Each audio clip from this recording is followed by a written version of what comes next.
Amendment to the amendment in the nature of a substitute to H.R. 5826, offered by Ms. Jacobs of California. Strike Section 9 and insert the following. Section 9, Report on Strategy to Communicate Risks for Travel to Iran. Sense of Congress.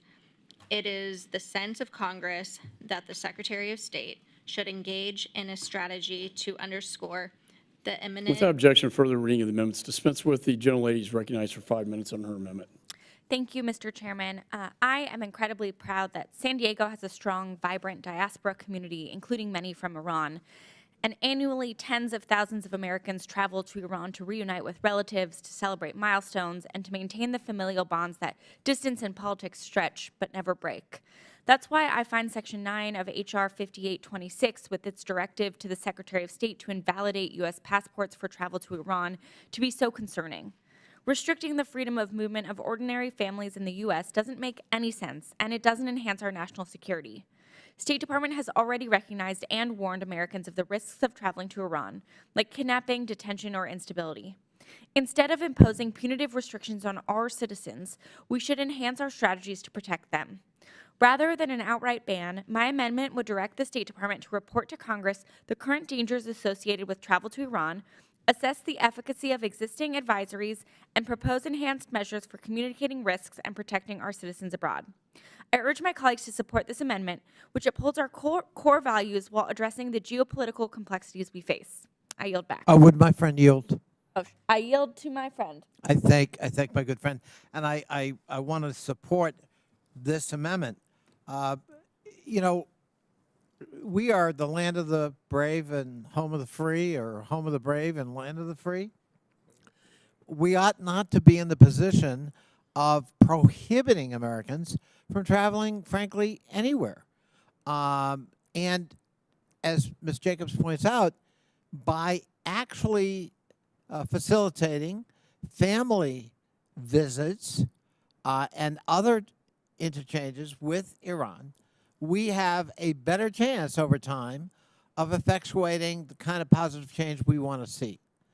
We have other examples where, in fact, we've had strict travel bans, and they did not produce at all the desired results we sought. In fact, they managed to shore up the regime and keep it in power for more than a half a century. So allowing flexibility and respecting the fact that there are Iranian Americans with family in Iran, and allowing them to have their family connections, their family celebrations, I think is really important. I think this amendment does that, while also allowing us to monitor it, to make sure that if there were some severe reason to restrict that travel, the State Department would be monitoring it and informing Congress as to the whys and wherefores of that. So I think this is a thoughtful amendment. I think it improves the bill. I'm happy to support it, and I thank my friend for yielding. Thank you. I yield back. Gentlelady yields back. Any further discussion on the amendment? Mr. Meeks is recognized. This amendment addresses my concerns about hasty and unhelpful restrictions on Americans' freedom of movement with the Secretary of State to take the step to invalidate U.S. passports for travel to Iran. I appreciate the serious risks that U.S. travelers to Iran may encounter and have welcomed the State Department's Level 4 travel advisory, warning Americans not to travel to Iran, quote, due to the risk of kidnapping, the arbitrary arrest and detention of U.S. citizens, and the danger of civil unrest. I also welcome the Department's effort with respect to Iran and globally to expand indicators in its travel advisories, specifically related to the risk of wrongful detention abroad. But it's not a small thing to potentially limit the freedom of movement of thousands of Americans, including Iranian Americans with loved ones in Iran. By invalidating U.S. passports for travel to Iran, I have expressed similar concerns in other situations, such as Cuba, where Americans' freedom of movement has been curtailed. The U.S. government is not an authoritarian or anti-democratic regime. We have long committed to do all in our power to protect our citizens' most fundamental human rights. So I support this amendment, which asks only for precisely what we need here, a more detailed understanding of the imminent danger to public health or physical safety of U.S. travelers to Iran, with the State Department and what the State Department is doing to communicate travel risk and what more it needs to do so effectively. And with that, I yield back. Would my friend yield for a question? Yes. Is my friend aware of any evidence, empirical evidence, that a ban on travel of American citizens has led to goals being achieved with respect to relations between us and that particular country? No. I thank my friend. Yes. I'll just comment that there's a range of different approaches to different countries. We have a virtual travel ban with State Department can give waivers to going to North Korea because a very high percentage of the people from the United States that go North Korea are held hostage. As the gentlelady from California points out, there are tens of thousands of Americans who visit Iran, and only a few are held hostage. But we do see that in spite of the travel ban, when somebody is held hostage by the Iranian government, the response of ordinary Americans isn't, oh, well, we warned you, so you're on your own. We do everything possible to bring Americans back, and Iran will occasionally find this useful. But I'm not, given the fact that so many Americans go, I'm not prepared to ban it all right now.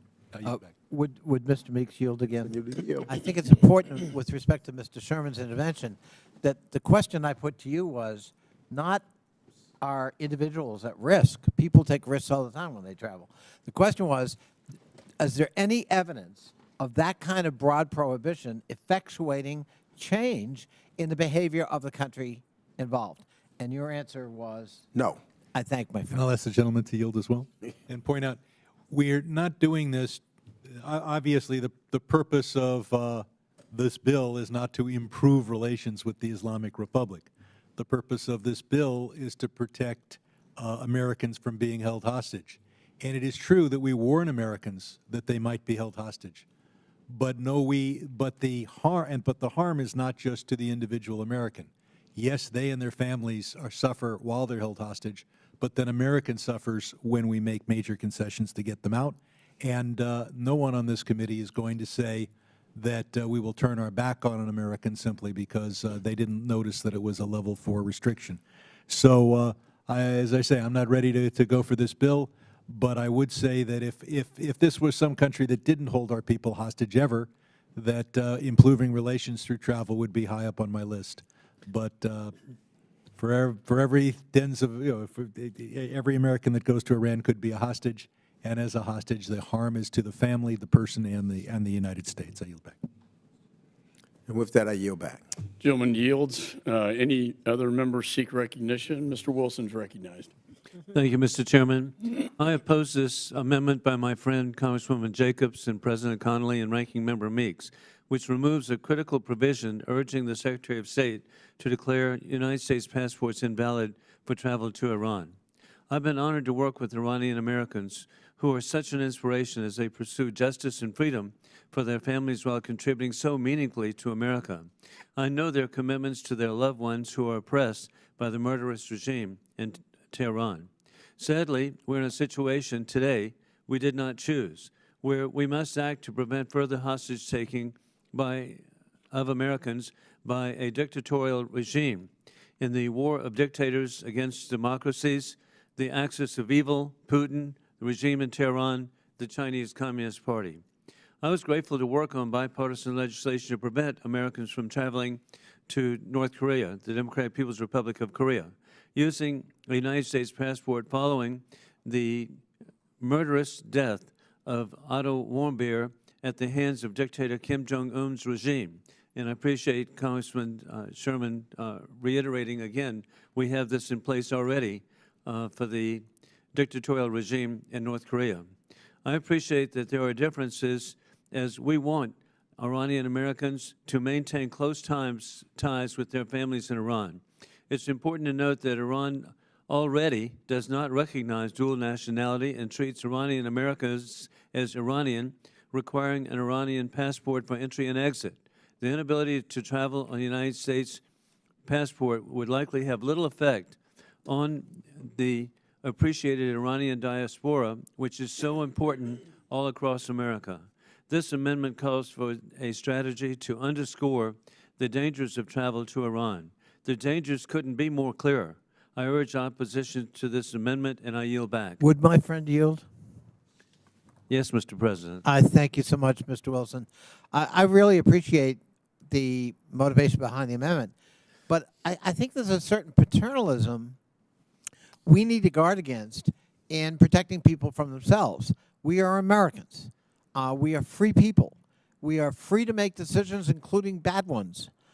There are lots of countries, not only Iran, where Americans are at risk when they travel, including at risk of being imprisoned under false charges.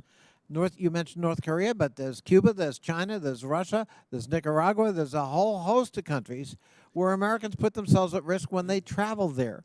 And I don't think the solution is for us to have a blanket prohibition, country by country, cordoning off large chunks of the world's geography because Americans are at risk.